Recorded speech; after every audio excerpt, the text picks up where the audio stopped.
Hi friends, welcome to cinema artist best.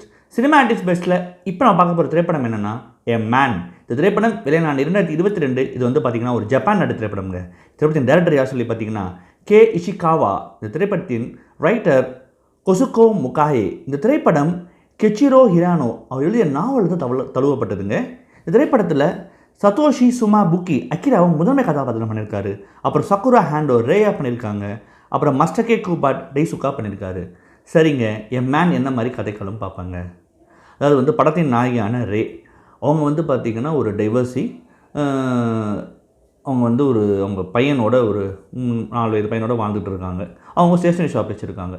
இப்போ என்னென்னா ரேவை தற்செயலாக மீட் பண்ணுற டசுகி அந்த கடையில் ஒரு கட்டத்தில் இவங்க 2 பேருக்கும் உள்ள வந்து பார்த்திங்கன்னா நெருக்கம் ஏற்பட்டு 2 பேரும் சேர்ந்து திருமணம் செஞ்சுக்கிறாங்க. திருமணம் செய்து ஒரு 4 வருடம் கிட்டத்தட்ட 3 வருடங்கள் நல்லா வாழ்ந்துட்டு இருக்காங்க. இதனிடையில் என்ன ஆகுது பார்த்திங்கன்னா டசுகி எதிர்பாராத விதமாக இறந்து போயிடுறாரு. இறந்து போன அப்புறமா என்ன ஆகுதுன்னு சொல்லி பார்த்திங்கன்னா 1 வருடம் கழித்து நம்ம தவசம் பண்ணுற மாதிரி அந்த ஊர்லேயும் ஒரு தவசம் பண்ணுற ஒரு சடங்கு நடக்குது. அந்த சடங்குக்கு வந்து யார் வராங்கன்னு பார்த்திங்கன்னா டசுகியோட அண்ணன் வரார். அண்ணன் வந்து என்ன சொல்கிறாருன்னா, அந்த ஃபோட்டோவை பார்த்துட்டு இவர் டைசுக்கே கிடையாதே, யாரோ ஒருத்தர் வந்து டைசுக்குன்னு சொல்கிறீங்களே அப்படின்னு சொல்லி ஒரு குண்டை தூக்கி போடுறாரு. இப்போ என்ன ஆகுதுன்னா, என்னடா இது, நம்ம டைசுக்குன்னு இவர் தான் நினச்சோம், கடைசியில் அவங்க அண்ணன் வந்து இவர் இல்லவே இல்லைன்றாரு அப்படின்னு சொல்லிட்டு நினைக்கிற ரே என்ன பண்ணுறாங்கன்னா தனக்கு டைவர்ஸ் வாங்கி கொடுத்த மிக முக்கியமான காரணம் அந்த படத்தின் நாயகன் அக்கிராவை தொடர்பு கொள்கிறாங்க. தொடர்பு கொண்டு இந்த மாதிரி பிரச்சனை இருக்குது, நீங்கள் வந்து இதை வந்து கொஞ்சம் இன்வெஸ்டிகேட் பண்ணி யார் இவர், என்னோடய கணவராக வந்து உண்மையிலேயே டெசிக்யூவா இல்லை வேறு யாரா, வேறு யாருன்னா அவர் யார் என்ற உண்மையை எங்களுக்கு வந்து எடுத்து கூறுங்க அப்படின்னு சொல்லிவிட்டு அவருக்கு பொறுப்பை ஒப்படைக்கிறாங்க. பொறுப்பு ஒப்படைச்ச அப்புறமா அக்கிரா இன்வெஸ்டிகேஷனை ஸ்டார்ட் பண்ணி உண்மையாகவே ரேவோட கணவன் யார், டசுகி தான் ரேவோட கணவனா இல்லை டசுகி வேறு ஒருத்தராக இருந்தால் ரேவோட கணவன் யார், அவன் என்ன மாதிரி பின்புலம் கொண்டவன், இறுதியில் உண்மை என்னன்றதை இந்த குடும்பத்துக்கு அவர் தெரியப்படுத்தினாரா இல்லையான்றது தான் ஒட்டுமொத்த கதைக்களமேங்க. என் மேன் பொறுத்த வரைக்கும் what the most important thing in man is identities. அடையாளங்கள். ஒவ்வொருத்தரோட அடையாளங்கள் ஒரு காலகட்டத்தில் மாறிக்கிட்டே இருக்குது. அதாவது வந்து ஒன்று விரும்பி ஏற்றுக்கிறோம், இல்லைன்னா கொடுத்ததை வாங்கிக்கிறோம். இதுதான் வந்து இந்த படம் பேசுகிற ஒரு முக்கியமான ஒரு விஷயமாக வந்து நம்ம பார்க்க வேண்டியிருக்கு. ஸோ அப்படி ஒரு முக்கியமான விஷயம் இந்த படம் ரொம்ப ஆழமாக பேசுன்னு தான் சொல்லுவேன். மிக முக்கியமாக ரேவோட ஹஸ்பண்டாக வர டசுகி கதாபாத்திரம், அவர் உண்மையான டசுகி கிடையாது, நீங்கள் படம் பாருங்கள் உங்களுக்கு புரியும்.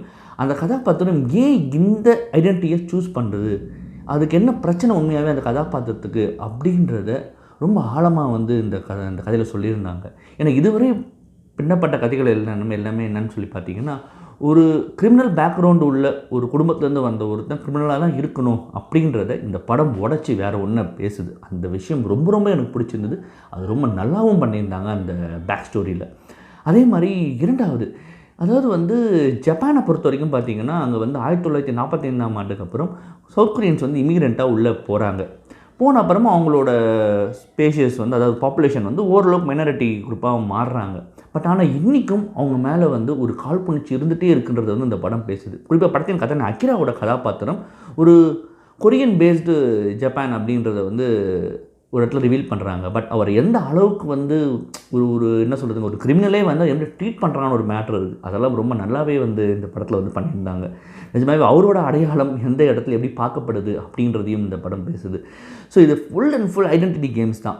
ஸோ இதை வந்து ரொம்ப அழகாக பார்த்திங்கன்னா ஒரு மிஸ்ட்ரி, இது மிஸ்ட்ரி ட்ராமா தான். இட்ஸ் நாட் இன்வெஸ்டிகேட் த்ரில்லர்னு நான் சொல்ல மாட்டேன். இன்வெஸ்டிகேட் பண்ணாலும் இது முழுக்க ஒரு ட்ராமா தான் அது.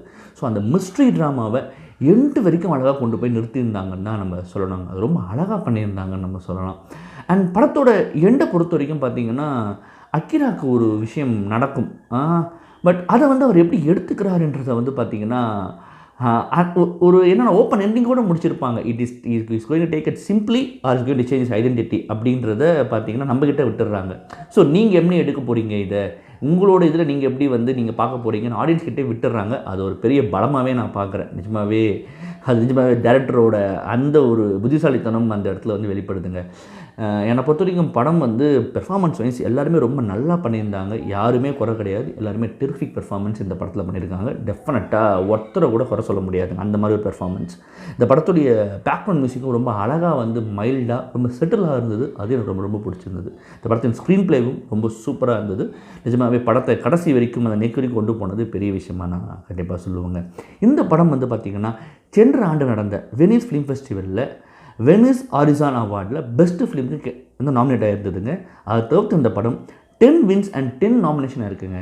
டெஃபினட்டாக நீங்கள் எ மேன் படம் பாருங்கள். ஒரு சிறந்த படத்தை பார்த்த திருப்தி உங்களுக்கு கண்டிப்பாக இருக்கும், சந்தேகம் இல்லைங்க. மறுபடியும் தரமான உலக சினிமா வீடியோ இல்லை ரீஜனல் சினிமா வீடியோ இல்லை ஷார்ட் ஃபிலிம் வீடியோ சந்திக்கிறேன். நன்றி, வணக்கம்.